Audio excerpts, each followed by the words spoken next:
Thanks, Ben, and thanks, EJ, for the terrific setup to this conversation. And thanks to the people here at Brookings for holding this conversation. As EJ mentioned, this debate derives from a published debate in Democracy Journal. And the introduction to that debate, which may have been written in part by EJ, has this I didn't. Mike did it. There's a very arresting sentence right up front, which says, for a generation or more, the American right has controlled the terms of the public debate over the Constitution. I don't think anybody on the stage would disagree with that statement. I think we all agree that that's the case. And it's a huge problem. It's a huge problem for progressives because the Constitution is America's civic Bible. It's our Magna Carta. It's the most important document in American life. And to a great extent, progressives have ceded that document, its text, to conservatives. And a big part of that problem, I think, is a glaring disjuncture, difference in the way conservatives and progressives talk about constitutional interpretation. Conservatives, led by Justice Antonin Scalia, say that constitutional interpretation is easy as pie. You take the Constitution's text, press the change-o, and you come out with conservative results. The progressive response to that has been to challenge and rebut Justice Scalia's purported jurisprudence of originalism, and to explain, no, constitutional interpretation is much harder than that. The text is almost always ambiguous, doesn't answer the most important questions. History is indeterminate. And what we really need are smart and wise judges who will rule based on their deepest values and concerns, based on practical realities of the day, based on broader jurisprudential theories such as judicial restraint or political process theory. This has been the argument made by Justice Stephen Breyer in a series of debates with Justice Scalia across the country. You hear it echoed in the statements of candidates, including Barack Obama on the campaign trail in 2008. And I think it's more or less the argument that Professor Stone has made in his 2 contributions to Democracy Journal.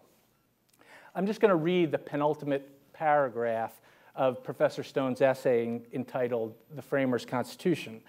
Constitutional interpretation is not a mechanical enterprise. It requires judges to exercise judgment.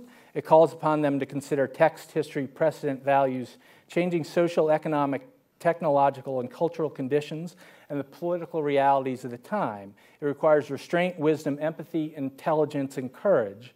Above all, it requires a recognition of the judiciary's unique strengths and weaknesses, a proper appreciation of the reasons for judicial review, and a respectful understanding of the nation's most fundamental constitutional aspirations and how we hope to achieve them. Whew. That's a lot. It's a lot to ask of judges, and it's a lot to ask of the American people. And what polling shows is that the American people side with the people who say that they just want judges to follow the damn law.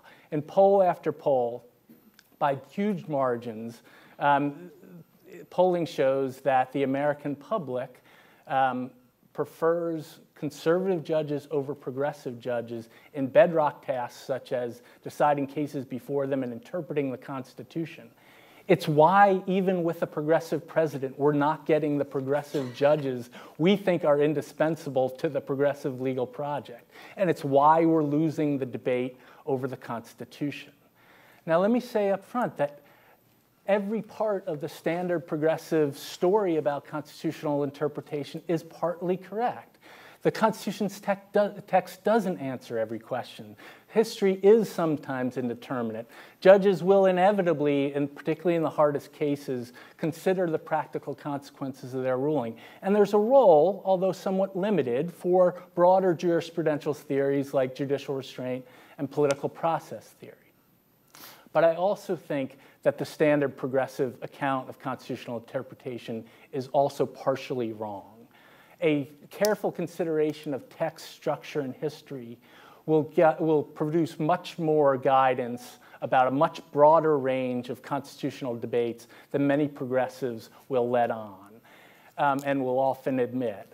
And more importantly, or as importantly, strategically and politically, it is suicidal for progressives to emphasize how ambiguous the Constitution is rather than how many ways it points to progressive results.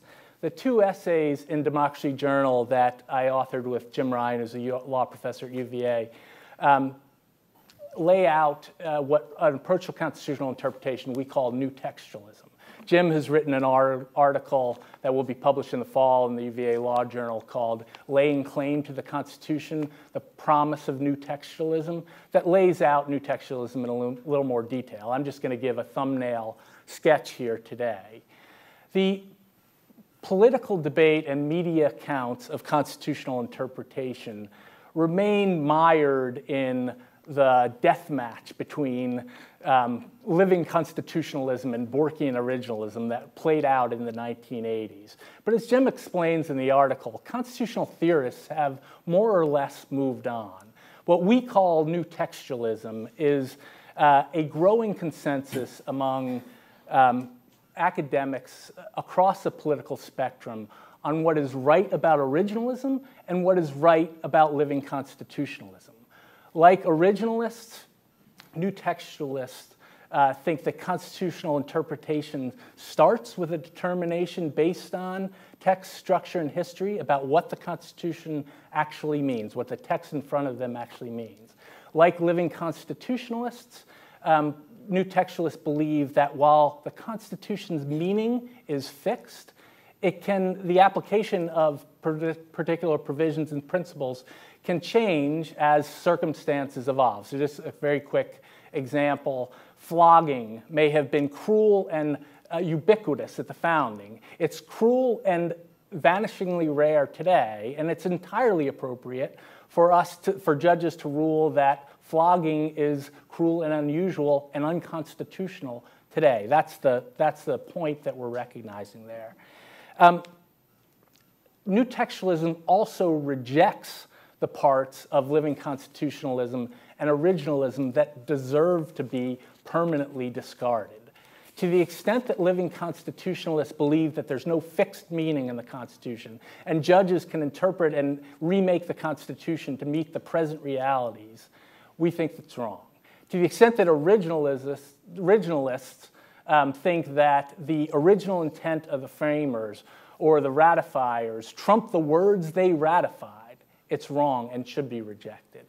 New textualists look carefully at history, both the enactment history and the broader historical events that brought about the need for the text, but we don't let history trump text. Now, none of this should be very controversial, but it seems to a lot of progressives that the idea of taking text and history seriously is about as attractive as eating spinach. Mom, do I have to? I was having so much fun playing with my newfangled theory of constitutional interpretation. But here's the payoff. Those sources are on our side.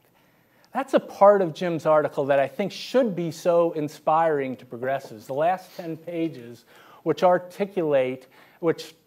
chronicle a large and growing body of scholarship that applies constitutional text, structure, and history, and makes a persuasive case for a progressive reading of a broad collection of constitutional provisions, starting with Article 1 and going through the 24th Amendment.